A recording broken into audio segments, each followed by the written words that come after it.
세포 분열. 문제 풀 때만 프린터 보면 돼. 자, 세포 분열이랑 분열이라니까 뭔가 나눠진다는 거잖아요. 그죠? 세포 플러스 분열이니까 세포 하나가 두 개로 이렇게 나눠진다는 걸 분열이라고 하는데, 그죠? 일단 나눠진다는 게 분열이다.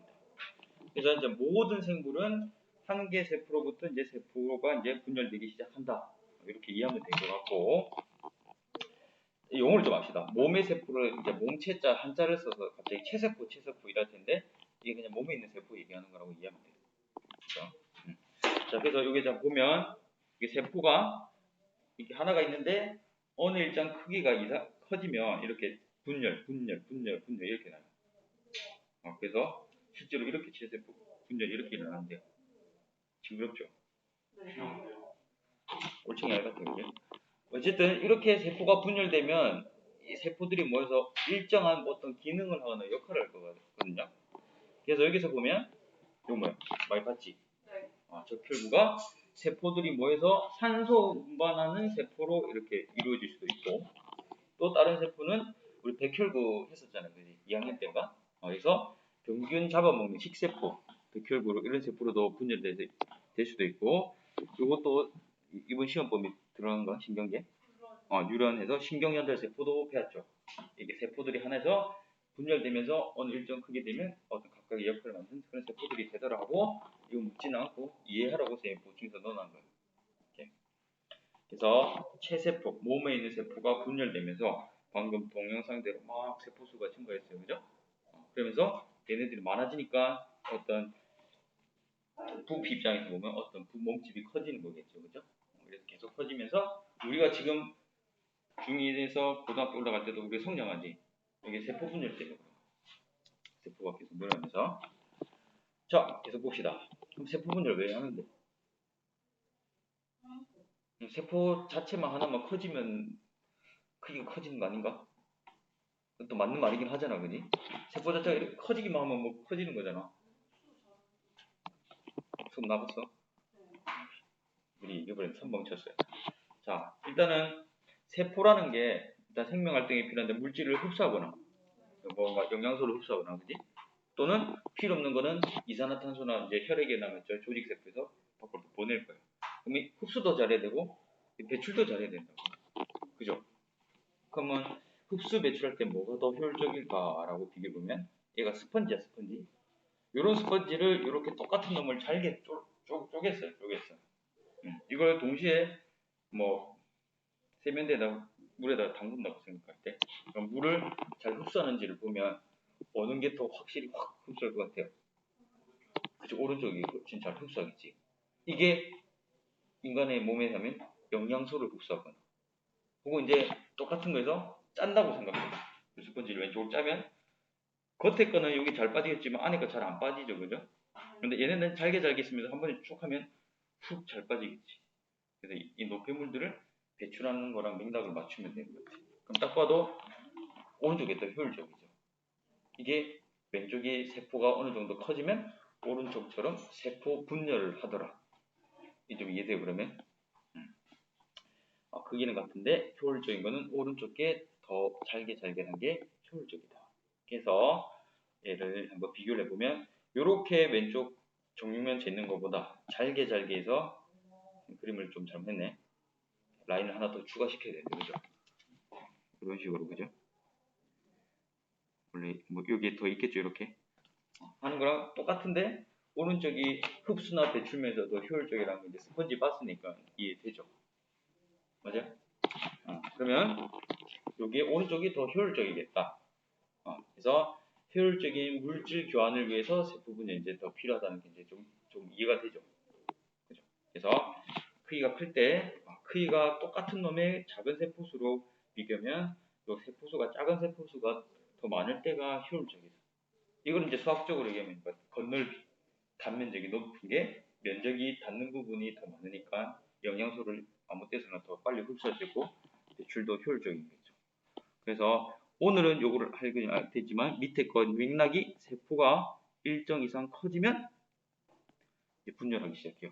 그건 이제 나중에 체세포 다음 시간 할 때 할 거고, 요 맥락은 어쨌거나 분열한다는 거는 효율적인 물질 교환을 위해서. 그럼 이제 이해되죠? 무작정 외우는 것보다 그래서 요 맥락 이해했고, 요거를 아까 부피 대 건널비, 요거를 한번 비율적으로 봅시다. 요거. 자, 요쪽에 세포 부피랑 면적 비를 같이 비율적으로 보면 이 부피에 대해서 표면적, 건널비라고 생각하면 돼. 표면적은 요렇게 겉에 6개가 있는 거죠. 이제 이 한 명 기준으로 6개만 있는 거지.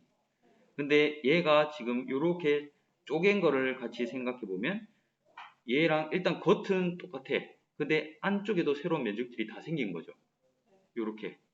그러면 요 표면적 비율이 작게 쪼갰을 때가 훨씬 더 커졌네. 그럼 비율적으로 더 효율적인 거 맞죠? 맞아요? 그래서 이렇게 되니까 물질 교환에 더 유리하더라 라고 이해하면 되겠죠. 그래서 표면적을 늘려서 물질 교환 잘 하려고. 이거 좀 잘못된 거 아니야 이거? 그지? 잘못됐으면 내가 왜 올렸을까, 그지? 자, 관점을 볼게. 이게 정상인 것 같은데. 자, 세포 크기를 얘기해주고 싶어서 그래요. 생물체가 몸집이 크다 해서 세포 자체, 세포가 분열돼서 막 이루어진 거잖아. 그래서 세포 자체 하나의 크기는 큰 생물체나 작은 생물체는 거의 비슷해요. 그럼 반대로 대신 뭐 어떤 차이일까? 세포 크기가 비슷하다 했으니까 세포의 양 또는 수가 훨씬 큰 이게 몸집이 크면 그렇다는 거. 이해됐죠? 그래서 학생들이 요 개념 이해하고 무작정 외우면 나중에 요거 틀려요. 세포의 크기는 생물체가 크든 작든 세포 하나의 셀의 크기는 거의 비슷하다고. 근데 얘가 체세포 같아. 양이 많겠지, 수가 많겠지. 오케이. 그래서 체세포 분열이 일어나면 세포 수가 증가하는데 선생님이 중요하게 챙길 거는 세포 크기가 계속 커지는 건 아니다. 아까 그림이죠? 일정하게 커지다가 분열되죠. 왜 분열된다고? 효율적인 물질 교환을 위해서. 되지? 됐네. 자, 그래서 아까 했던 거 한번 복습하면 얘를 이제 표로 뭐 계산을 해보면 얘가 표면적이 6이고 부피가 세제곱이니까 1이지. 그래서 부피 대 표면적이 얼만큼 차지하냐 했더니 일단 6 나왔어, 처음 거. 그 다음 요거. 자, 2cm일 때. 그러면 얘는 지금 맥락이 뭐예요? 분열을 안 하고 크기만 컸을 때 어떤 변화가 있을까를 보는 거지. 똑같이 계산을 해보면 부피가 2의 3승이니까 8이고 건널비는 24가 나와. 그러면 부피 대 면적 이거분의 이거는 이제 3으로 됐네. 그러니까 비율적으로 작아지고 있지. 이 말인즉슨 뭐요? 물질 교환에 더 불리하는 셈이겠네요. 그래서 이제 또 작게 하면 이거 크기만 또 늘린다면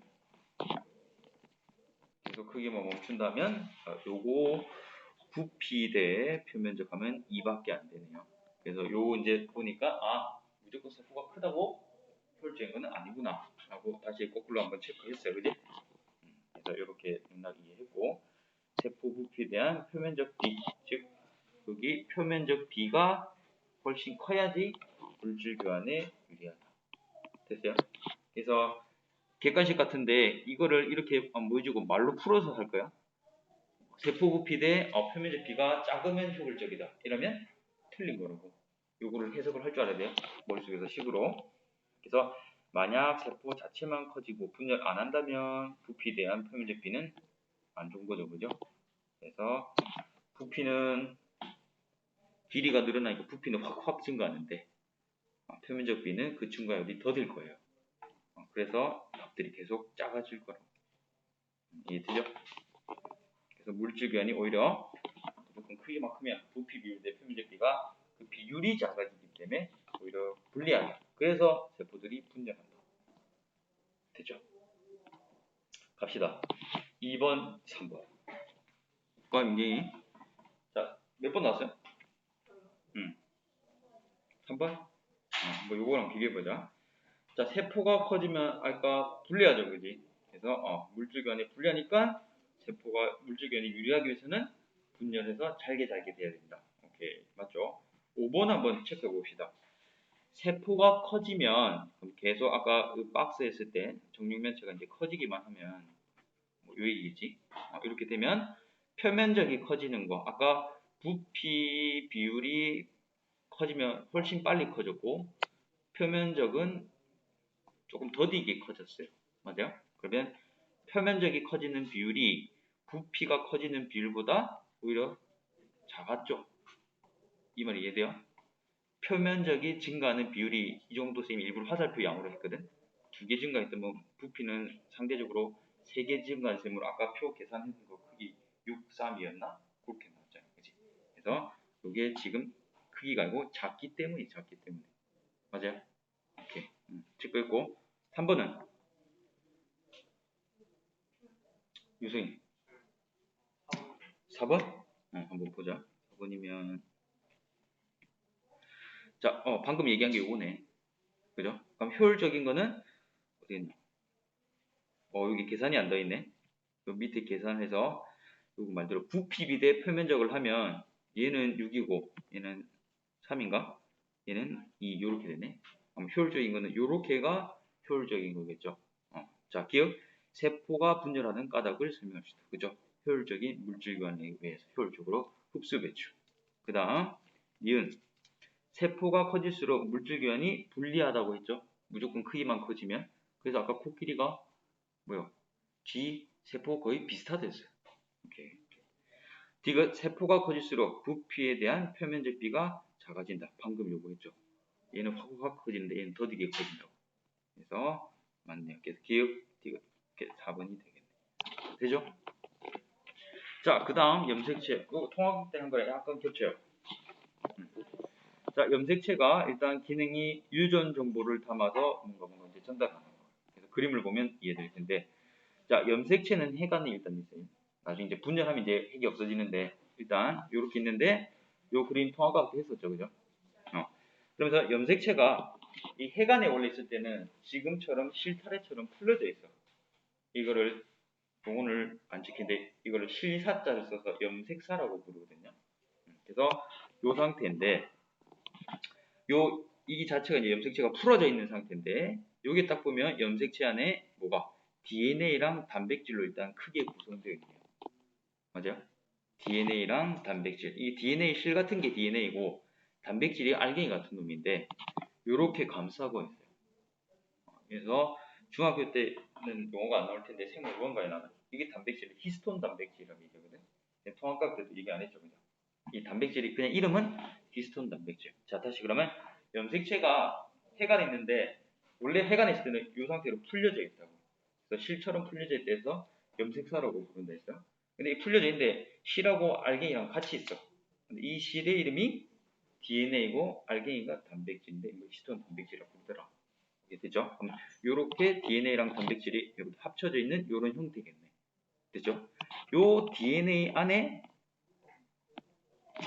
지금 뭐가 있냐면 DNA는 이제 유전 물질을 달고 있어요. 그죠? 그래서 마치 설계도라고 생각하면 될 것 같고 그 DNA 안에 일부 딱딱딱딱딱딱 구간에 유전자라는 게 있다. 그 통합학 때 한번 했었죠. 그래서 그 유전자에는 특정 유전 정보가 저장되어 있다면서 선생님 뭐 탈모 얘기했고 눈 색깔이 어떻다느니 머리 스타일이 뭐 곱슬이니 직무니 뭐 이런 거. 누가? 유전자가 특정한 유전 정보를 저장하고 있고요. 자, 여기서 헷갈리면 안 돼요. 그럼 DNA는 이 특정 유전 정보를 여러 개 가지고 있겠네. 그죠? 요거 조심하세요. 문제에서 기억. DNA는 특정 유전 정보를 저장한다면 틀려요. DNA는 유전자 여러 개를 포함해서 많은 유전 정보를 저장하고 있다. 이게 맞는 거고 유전자가 그냥 딱 특정 유전 정보를 저장하고 있다. 그러니까 유전자가 더 작은 의미 유전자 여러 개 갖고 있는 덩어리를 DNA. 그래서 이렇게 지금 보면 쌤이 이렇게 맥락 이해하면 되겠지. 요 집합처럼 지금. 요 그림을 머릿속에 딱 다이어그램으로 기억하고 있으면 된다. 그래서 염색체가 핵 안에 있는데 염색체는 크게 DNA 실이랑 단백질 동글동글 알갱이로 되어 있다고. 이게 합쳐져 있는 이런 형태인데 이 DNA 실만 좀 풀어서 보면 이 실 가닥가닥마다 어떤 구간마다 탈모 유전자, 뭐 색, 노란색, 눈동자색, 곱슬머리, 눈동자 노란색은 없죠. 곱슬머리, 직모 뭐 이런 식으로 유전 정보를 돼 있다. 근데 얘가 나중에 이제 분열을 하기 시작하면 효율적인 그 분열을 위해서 염색체로 요 왼쪽 덩어리 탁 바뀌어요. 원래는 요 맥락이 기본이고 뭔가 분열을 시작할 때는 이렇게 염색사처럼 실로 풀어져 있던 놈이 분열 준비한다면 갑자기 이렇게 X자 모양의 염색체로 탁 바뀌어요. 그렇죠? 다시 보면 다시 방금 봤으니까 한번 해석을 다시 한번 해봅시다. 승윤이는 아직 이거 못 봐서 좀 헷갈리겠다. 요게 세포 구조잖아. 통합 때. 요 가운데 동그란 놈이 핵이야 그냥. 그래서 그냥 핵에서 핵 안에 염색사가 있다고. 그죠? 근데 세포 분열 안 할 때는 이렇게 풀려져 있다고. 이렇게 막 이렇게 지금 막 풀려져 있어요. 됐어요? 그 염색사가 크게 구조를 살펴봤더니 요게 지금 실이랑 동그란 알맹이랑 합쳐진 거지. 이 실을 DNA라고 얘기하고 알맹이를 단백질 또는 히스톤 단백질. 그래서 염색사는 DNA랑 단백질이 이렇게 결합한 형태라고. 됐죠? 근데 이 실 같은 놈을 풀어서 자세히 보면 구간마다 유전자라는 놈을 가지고 있다. 됐죠? 그럼 그 유전자는 뭘 가지고 있다? 탈무늬, 눈동자 색깔이 어떠니? 유전 정보를 가지고 있다. 그러면 이 맥락 좀 이해돼요? 되죠? 그리고 만약에 이제 세포 분열을 한다고 준비를 하면 갑자기 이 풀려져 있던 게 깔끔하게 염색체 형태로 팍 바뀌어요. 그거는 다음 시간에 세세포 분열 때 자세히 알 거고. 자, 그럼 이제 구조랑 대충 그 집합 개념으로 뭐가 크고 뭐가 작다. 요거는 이해되지? 맞아? 요거 또 등장하네. 자, 염색 분체라고 말이 어려운데 그냥 반팅했다고 보면 돼요. 아까 염색체 나중에 분열 시작하면 이렇게 생긴다 했죠. 그죠? 요거에 그냥 반이 그냥 염색 분체예요. 분할됐다고 몸이 염색 분체. 그래서 하나의 염색체를 이루는 두 가닥이다. 그러니까 한 가닥, 두 가닥, 두 가닥이다. 됐죠? 그러면서 어떻게 보면 약간 대칭으로 보이잖아. 그래서 이게 왼쪽, 오른쪽이 둘 다 똑같은 유전자를 가지고 있어요. 지금 사실은 이게 지금 이래서 그렇지, 이거 풀린 거잖아. 그래서 이 구간 뭐 눈 유전자. 예를 들어 얘가 이 구간이 지금 쌍꺼풀인지 외꺼풀인지 유전자예요. 근데 얘도 쌍꺼풀 가지고 있으면 얘도 쌍꺼풀 유전자 있어서 얘는 이제 쌍꺼풀 가지게 된다는 거예요. 둘 다 쌍꺼풀 유전자. 됐죠? 그럼 염색 분체라는 거는 왼쪽이든 오른쪽이든 동일 유전자네. 이렇게 이해하면 되겠죠?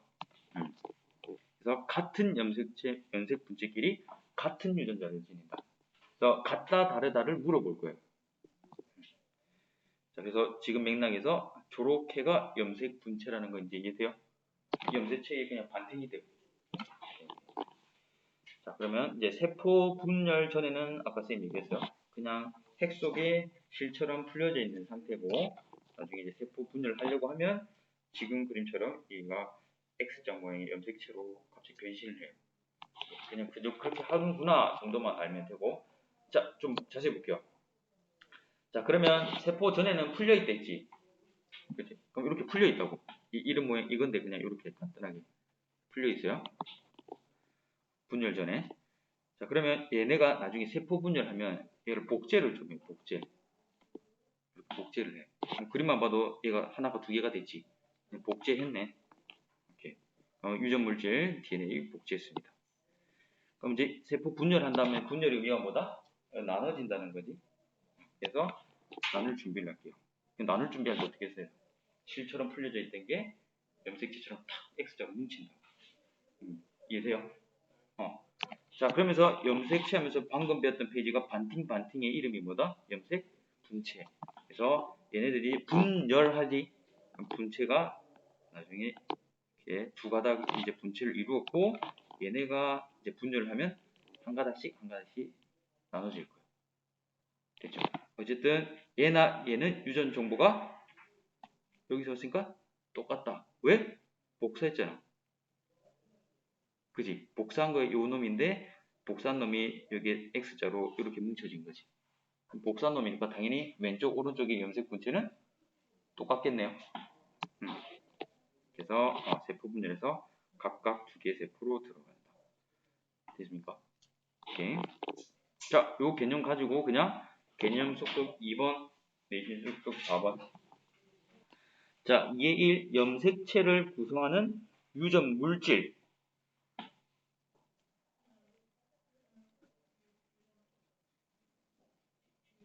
DNA. 오케이. 한번 구별해보고. 자, 하나의 염색체를 이루는 가닥. 그죠? 한 가닥, 두 가닥, 쌤이 얘기했었죠. 그래서 염색 분체. 일단은 여기서 가면 염색체를 구성하는 유전 물질 DNA는 B예요, C예요? B예요. 그 다음 요거 각각 가닥 두 개 표시해 놓은 거니까 요게 A인가요? 2번 맞아? 그 다음 3번 유전 물질의 유전 정보 저장. 자, 그죠? 유전 물질에서 더 정확하게 얘기하면 특정한 유전 정보를 저장하는 특정 부위. 그러니까 딱 일부분 요 부분이니까 얘는 유전자겠지. 유전자. C. 유전자는 B라고. 응? B가 유전자라고. 잠시만. 잘못 봤다. 이 C가 지금 뭐냐면 이 실타래 자체를 다 얘기하네. 그죠? 그러니까 쌤은 C를 했을 때 그냥 요거를 얘기하는 줄 알았는데 쌤 말을 이 그림이 조금 표기를 좀 정확하게 될 것 같아. 자, C가 이 자체를 그냥 이렇게 지금 표시되는 게 이 점 찍힌 게 이 자체를 얘기하니까 얘가 C가 더 큰 의미겠네요. 그죠? 오. 그러면 쌤이 어디를 틀렸지? 요거죠. 요게 틀렸나? 1번. D 바뀌었네. 그러면 1번이 뭔데요? C가 되고 DNA고 3번이 B이고 유전자네요. 자, 유전자는 특정 구간을 얘기하는 거죠. 이 정도까지는 뭐 머리 관련 정보. 자, 그 다음 내인 습속 4번 한번 풀어봅시다. 하기 전에 한 번만 다시 짚어볼게요. 핵 속에 이제 염색체가 실처럼 풀어져 있다. 됐죠? 근데 염색체 안에 크게 두 가지가 이제 합쳐진 거죠. 뭐랑 뭐? DNA랑 히스톤 단백질이 이제 서로 얘는 실처럼 풀려져 있고 얘는 동글동글 알맹이고. 그죠? 그러면 DNA 안에 아까 요 구간마다니까 각각 유전자들이 유전 정보를 담고 있다. 이렇게 잡으면 되겠네. 이렇게. 자, 봅시다. 1번. DNA와 단백질로 구성된다. 그죠? DNA랑 단백질로 구성된 거 맞네. 맞죠? 2번. 여러 개의 염색체가 뭐요? 염색체 제일 큰 놈이죠. 큰 놈이 뭐요? 하나의 유전자? 이 말이 안 되죠. 유전자가 여러 개 모여야 하나의 뭐 염색체 이렇게 맥락은 맞겠지. 그래서 틀렸네요. 2번이고 3번. 분열하지 않을 때는 쌤이 아까 얘기했죠. 핵 속에서 풀려져 있다고. 그래서 실처럼 풀려져 있대서 이걸 염색사라고 부르긴 하는데 중학교에서는 용어를 쓰진 않을 거야. 그 다음 4번. DNA에서 유전 정보를 저장하고 있는 특정 부위. 그죠? 특정 부위는 유전자인데 여러 많은 유전 정보를 저장한 거는 DNA라고 얘기할 수 있겠지. 오케이. 마지막 5번. 세포 분열 시작할 때 염색체는 두 가닥의 염색 분체로 되어 있다. 그죠? 분열 시작한다 하면 염색체에서 이렇게 반반 염색 분체 분체. 자, 그 다음 사람 쪽으로 갑시다. 또 영어가 등장하는데 자, 상동 염색체. 자, 모양 상자 써서 모양이 동일한 상동 염색체. 그죠? 그래서 크기와 모양이 같은데 자, 여기서 중요한 거는 여기서 이제 헷갈리면 안 되는 게 아까 염색 분체는 아까 하나에서 복제된 거지. 그러니까 얘네는 정보가 똑같아요. 유전 정보가. 근데 상동 염색체는 그냥 겉으로 봤을 때 모양만 같은 거예요. 그래서 얘는 정보가 다를 수도 있다. 요거를 서로 구분할 줄 알아야 돼. 오답으로 3점짜리 뭐 높은 점수를 오답으로 잘 나오는 거예요. 자, 어쨌든 상동이니까 크기 모양이 크기 모양 정도가 같은 그냥 짝꿍 염색체다. 일단 보고 자, 이런 식으로 1번부터 쭉 이렇게 해서 얘가 지금 두 개씩 묶어서 한 쌍으로 되어 있는 거거든요. 두 개가 한 쌍. 그러면 이게 22쌍. 이것도 일종의 쌍이면 23쌍으로 보면 되겠죠. 사람한테는 일단 쌍으로 하면 23쌍 정도가 있겠네. 됐죠? 근데 쌍을 개수로 하면 곱하기 2 하면 되겠죠. 몇 개? 46개. 이렇게 말을 할 수가 있어야 돼요. 자, 그럼 계속 볼게요. 그래서 지금 이렇게 된 게 방금 얘기한 대로 따지면 안 되고 살짝 다른데요. 이렇게 하지 말고 거의 비슷한 거예요. 비슷한 놈 이렇게 묶고 나서 상동 염색체라 하지. 근데 요 놈들은 정보가 다를 수도 있다. 하지만 염색체 안에서의 염색 분체는 동일한 놈이다. 아까 복사돼서 나온 거니까. 요거를 잘 구분할 줄 알면 돼요. 오케이. 자, 그래서 사람의 체세포는 요거 사람 거거든. 46개의 체세포로 이루어져 있거나 쌍으로 얘기하면 22쌍. 그래서 이걸 개수했을 때랑 쌍으로 얘기했을 때와 이해만 잘 할 줄 알면 돼요. 자, 다시 볼게요. 그러면 왜 쌍이냐? 왜라고 답을 미리 적혀져 버렸네. 자, 부모로부터 반반씩 물려받았거든. 그러니까 엄마한테 요거 하나 받고 아빠한테 요거 하나 받은 거야. 그래서 쌍이지. 그럼 생각봐. 이제 좀 이해돼? 왜 상동염색체가 다를 수도 있는지. 엄마한테 받고 엄마 쌍꺼풀 있고 아빠 쌍꺼풀 없어. 눈에 관련된 유전자가 다른 거죠. 그래서 그럼 이제 이해되죠? 상동염색체의 유전 정보는 다를 수 있다. 하지만 염색 분체는 요게 하나에서 반을 얘기하는 거니까 똑같은 거야. 오케이? 그래서 상동염색체에서 상염색체 무슨 요렇게 요 박스 요렇게 친 거 1번부터 20이라고 표현되어 있는 것까지가 상동염색체예요. 됐어요? 상동염색체 중에 상염색체. 그 다음 오른쪽에 하나 뭐라 돼 있어? 남녀라고 표기가 되어버렸네. 저거는 성염색체. 뭐냐면 남자인지 여자인지 구별해주는 염색체예요. 그래서 다시 보면 요 놈이 성염색체. 그래서 지금 보면 모양이 다르지? 그죠? 그래서 실제 이거 둘 중에 하나를 가지는 거예요. 그러니까 얘를 가지게 되면 이제 여아가 태어나는 거고 이 모양을 가지게 되면 남아가 태어나는 거예요. 근데요. 요게 23이라고. 그래서 뭐라고 돼 있냐면 성염색체가 모양을 잘 보면 이게 XX고 사실은 Y가 아닌데 그냥 Y라고 불러 이게. Y처럼 안 생겼지. 그래서 XX 성염색체를 XX 가지면 여아가 태어나는 거고 XY를 가지면 남아가 태어나는 거예요. 그래서 하나는 어머니로부터 그러니까 염색체의 반을 가지겠죠? 맞죠? 네. 그러면 아까 뭐랬냐면 총 23쌍 또는 개수라면 46개였잖아. 근데 거기 중 반을 엄마 아빠에서 받는 거지. 그러니까 엄마한테는 23개, 22 플러스 1이라는 거는 상염색체 22개, 성염색체 하나. 그죠? 그래서 이렇게 되는 거고 아버지한테도 이렇게 받는데 이 아버지의 이거 아니면 이거에 따라서 아들, 딸이 되고 엄마는 결정권이 없어요. 이해돼요? 아버지가 이렇게 했으니까 엄마 쪽에서 이거 하나, 아버지 쪽에서 이렇게 하면 딸이 되는데 엄마 쪽에서 이거 하나, 아버지 쪽에서 이렇게 받으면 아들이 나온다. 이게 그러니까 성을 결정하니까 성염색체.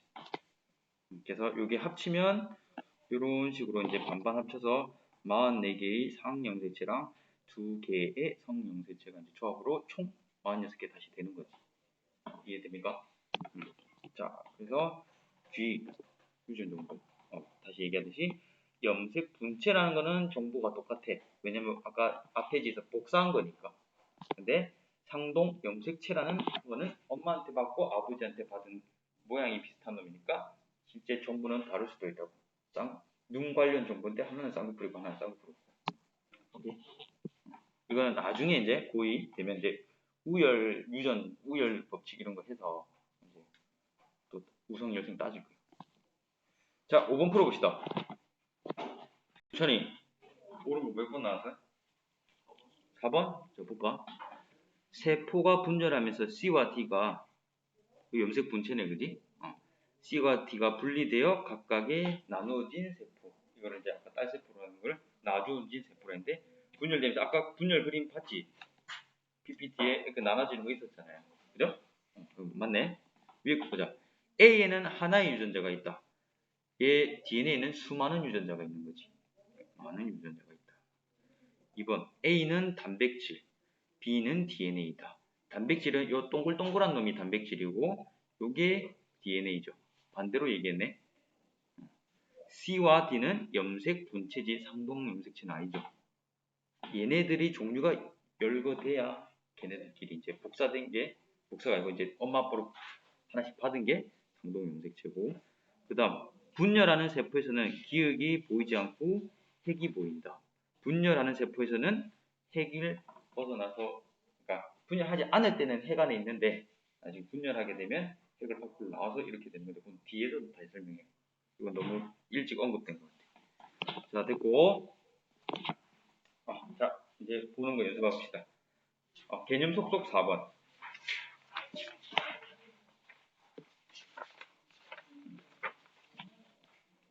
오, 시간이 생각보다 오래 가네. 자, 선생님, 요 4번은 같이 보면서 합시다. 자, 일단 가나 남녀 구분해 볼까? 요게 XX, 요게 XY 이렇게 표시되어 있네. 그지? 그럼 얘가 요거, 요쪽이 남이겠어요. 맞아요? 그리고 사람의 체세포에 들어있는 총 염색체는 아까 23쌍이면서 개수로는 46개겠죠. 그죠? 오케이. 자, 그 다음 상염색체는 아까 염색체가 크게 상 플러스 성이네. 그죠? 상염색체는 22쌍이고 성은 이제 한 쌍 돼서 이게 합쳐서 23쌍인 거죠. 맞나요? 자, 3번. 남자 성염색체의 구성은 XY로 되고 여자는 XX다. 그지? 그래서 가는 이렇게 보니까 XX네? 그러면 여자의 염색체를 구성하고 있다. 그 다음 5번. 남자는 누구한테 Y는 누구밖에 없어요. 남자한테 밖에 없죠. 그러니까 아버지한테 물려받는 거예요. 이제 이거 푸니까 조금 이해되죠? 자, 본문제로 갈게요. 7번, 8번 풀어볼래. 자, 7번 민준이 같이 읽으면서 대답해줘. 자, 체세포의 쌍을 이루는 크기와 모양이 같은 염색체 이름보다, 그렇지, 상동 염색체. 얘는 유전 정보는 다룰 수 있다. 이렇게. 남녀에게 공통적으로 들어있는 염색체를 상염색체고, 성결정하는 거는 성염색체다. 됐네요. 오케이. 그 다음 승현이. 자, 8번 혹시 몇 번 나왔을까? 4번. 일단 봅시다. 4번이면 기원이 몇 번 나왔어요? 1번? 유찬이 몇 번 나왔어? 3번? 그럼 이 세 가지 경우의 케이스가, 자 봅시다. 자, 문제 바로 풀기 전에 요거를 좀 분석하자. 자, 뭐라고 돼 있냐면요, 크기와 모양이 같은 두 개의 염색체를 했거든. 그러니까 이게 염색체 하나지, 염색체 두 개야. 크기 모양만 같은 거니까 얘네 이름이 상동 염색체죠. 그죠? 그 얘네의 유전 정보는 다를 수 있다 했어요. 그죠? 꼭 같진 않아요. 맞죠? 자, 그 다음 가 안에서 요거를 또 A, B로 반팅하면 얘는 염색 분체지. 맞아? 그러면 얘네들의 정보는 같을 수는 있네요. 그죠? 복사된 거니까. 됐어요? 그리고 상동 염색, 이게 상염색체는 한쪽은 엄마한테, 한쪽은 아버지한테 받은 건가요? 오케이. 자, 볼게요. 기억. A와 B는 염색 분체로, 그죠? A, B는 염색 분체 맞죠? 그리고 복사된 걸 받은 거니까 유전 정보가 똑같다. 이거는 맞아. 맞아? 그래서 조심해야 돼. 염색 분체랑 상동 염색체 헷갈리면 안 돼. 자, 니은. 가와 나는 상동 염색체. 여기까지 맞네요. 유전 정보가 서로 같다 하면 틀렸죠. 오케이? 왜냐면 엄마한테 하나 받은 거, 아빠한테 받은 거. 자, 딕은 가가 아버지한테 받은 거라면, 오케이, 이게 한쪽이 아버지라면 한쪽은 엄마한테 받은 거지. 그지? 반반씩 받는 거니까. 그래서 이건 맞네. 그러면 이렇게 기읍 디귿해서 3번 하면서, 그러니까 요런 문제를 제대로 뭐 틀리더라도 한번 풀고 나면 확실하게 이해하면 되는 거예요. 알았죠? 자, 그 다음 뭐 이제 정리하는 것 같아요. 그래서 이제 여자 염색체에서 이미 알고 있듯이 엄마한테 반, 아버지한테 반. 그래서 이게 합쳐져서 이렇게 이룬 거 맞죠? 그죠? 그리고 이쪽은 이 22까지가 상염색체, 그리고 23번째 쌍은 성염색체. XX니까 여자인 거 맞지? 그래서 얘 딸이라는 거 확실하죠. 그 다음 남자 염색체. 뭐만 보고 할 수 있다? 일단은 성염색체가 Y라는 놈을 가졌네. 그러니까 남자죠. 그래서 이것도 당연히 상동 염색체. 이 반은, 즉 염색체 하나는 엄마라면 하나는 아버지한테. 정보 다를 수도 있다. 이제 다시 이 엄마한테 받은 것 자체를 분석하면 얘 염색 분체 이쪽이랑 이쪽은 정보가 똑같다. 이렇게. 그래서 똑같은 맥락으로 합치면 얘가 X, Y로 됐으니까 얘가 아버지한테 온 거고 남자다. 그래서 뭐 아들 딸하면 아들이겠지. 충분히 해석되죠? 자, 9번, 28번. 자, 할게요. 윤경이 네. 9번 어떻게 됐습니까? 9번. 틀린 거네. 3번입니다. 3번. 자, 봅시다. 자, 일단은 요거 확인하고 오케이. 이게 이게 남 이렇게 되나? 자, 갈게요. 1번. 가는 여자. 오케이. 방금 확인했지? 자, 나의 Y 염색체는 무조건 남자한테서만 받을 수밖에 없죠. 나는 어머니에게서 22개의 염색체가 있고 성꽃도 하나 받는 거잖아. 그러니까 23개여야 되죠. 염색체 자체를 물었으니까. 염색체 안에 상염색체, 성염색체잖아. 그러니까 상염색체가 22개고 성염색체가 1개지. 그러니까 23개지. 염색체 자체 개수라는 얘기했으니까. 이거 틀렸고 1에서 22번까지 염색체는 쌍으로는 그러니까 22쌍의 상염색체 맞죠? 그 다음 사람의 체세포의 한 개에는 26개의 염색체가 있다. 이게 체세포를 구성하는 거라고 얘기했으니까 28번은 당연히 이것만 보고 XX니까 여자겠지. 그죠? 성염색체가 XX이므로 자 이제 마무리입니다. 자 마무리하면서 가벼운 개념을 자 일반적으로 이제 생물 염색체 보면 체세포 내에서 이제 염색체 수랑 모양은 생물 종마다 고유할 수 있겠죠. 자 여기 보면 사람은 우리가 이제 이미 했으니까 23쌍 또는 46개라고 이제 밝혔어요. 근데 다른 동물들 보니까 이렇게 막 개수가 더 다르네. 오히려 개가 더 많네. 그죠? 그래서 요 표만 보면 그러면 뭐야 염색체 수가 생물 종을 가릴 수 있는 지표로 활용할 수 있겠다. 이렇게 할 수 있겠죠. 그런데 말입니다. 예의 경우가 있네. 염색체 수가 동일하게 이 식물 쪽에 보면 벼랑 소나무가 개수는 똑같대요. 그럼 뭐야 이거 방금 위에서 종을 구분한 특징이라면 맞죠? 네. 얘는 더 가릴 수 있어요. 만약에 개수가 같다면 개 염색체를 아까 우리가 이제 표본같이 떠갖고 막 1번부터 23번까지 막 주르륵 봤잖아. 크기 모양이 그 순서나 다 다르게 나오대. 그럼 좀 이해돼? 일반적으로는 염색체 수와 모양이 다 달라서 종을 구분하는 특징 그냥 기본적으로는 그렇게 할 수 있는데 예외적으로 혹여나 개수가 겉으로 봤을 때 같다면 그 안에 분석을 해보면 생긴 모양이나 크기가 순서가 서로 다르거나 이게 다를 수도 있다. 이해돼요? 네. 그래서 생물 중에 모든 염색체 수가 그리고 당연히 짝수인 거는 뭐예요? 양양 반 프라이드 반? 뭐야 엄마 아빠한테서 하나씩 받았잖아. 그지? 뭐 거의 반반씩 받았기 때문에. 식물은 일반적으로 이런 데 봤더니 뭐 볼라면 보고 뭐 이렇게 있대요. 개수가 다 다르네. 일반적으로 거의 다르네. 자 개념 속속 3번. 자 봅시다. 3번 1번 염색체 수가 같으면 반드시 같은 종. 이게 아까 쌤이 뭐랬죠?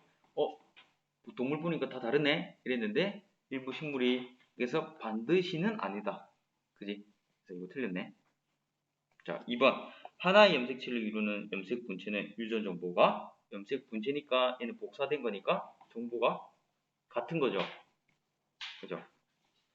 자, 그 다음 상동 염색체는 어머니 아버지에서 하나씩 물려받았다 해서 이제 아까 양념과 프라이드가 뭐 얘기했죠. 4번 한 생물의 체세포에 들어있는 염색체 수와 모양은 몸의 부위마다 다르다고 알고 그 염색체 안에 46개, 46개, 46개 사람이라면 같다. 자 마지막 마지막이야. 네. 이해라고 대답한 민준이 이거 몇 번 나왔지? 5번? 일단 5번 보자. 염색체 수만 하면 일반적으로 맞는데 아까 식물 벼랑 뭐 비슷한 게 있었죠. 그래서 모양까지 비교하면 안의 모양은 다를 수도 있다 했지. 그래서 수랑 모양은 종을 판단할 수 있는 고유한 특징 둘 다 얘기했으니까 모양 때문에 틀려요. 모양 때문에 틀리지. 맞잖아. 그냥 기본적으로는 맞지만 모두가 모양과 수가 그것만 가지고 할 수는 없다. 자, 그럼 1번 몸집이 클수록 염색체 수가 많은 게 아니고 아까 셀이라는 건 세포는 일정 이상 커지면 다시 분열해버린다 했죠. 그래서 코끼리 쥐 아까 들었지. 그다음 생장하면서 염색체 수가 분열 때문에 증가하는 거고 수가 같으면 일반적으로는 이제 같은 종이라고 일단 이 표를 보고 기준으로 내리는 거니까 한 생물에서도 조직마다 염색체 수가 다를 수도 있겠다. 에? 잠시만 지금 말로 선생님 그러니까 틀리다를 동그라미 치고 있었네. 그죠? 염색체 수가 같으면 예외적일 맞죠? 아까 예외 사항이 있었죠. 네.